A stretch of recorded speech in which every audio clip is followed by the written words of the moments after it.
জাহাঙ্গীরনগর বিশ্ববিদ্যালয়ের শিক্ষার্থীকে ধর্ষণ চেষ্টার ঘটনায় অপরাধীকে দ্রুত আইনের আওতায় আনতে এবং ক্যাম্পাসের নিরাপত্তা ব্যবস্থা ঢেলে সাজাতে বড় ধরনের সংস্কারের ঘোষণা দিয়েছে বিশ্ববিদ্যালয় প্রশাসন।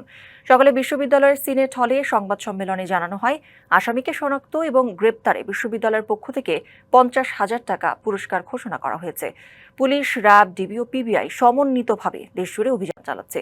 এছাড়া নতুন সিদ্ধান্তের আওতায় এখন থেকেই ক্যাম্পাসের শিক্ষক, শিক্ষার্থী ও কর্মচারীদের জন্য পরিচয়পত্র বহন বাধ্যতামূলক করা হয়েছে।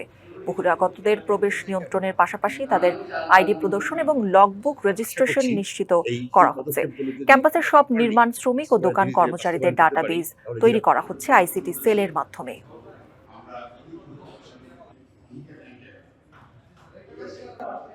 ঈদ আসবে, সাথে ক্যাশব্যাকও আসবে। নিজের বা প্রিয়জনের জন্য কেনাকাটায় এবারও নগদ পেমেন্টে পাচ্ছেন দারুণ ক্যাশব্যাক। তাই যাই কিনুন, পেমেন্ট করুন নগদে।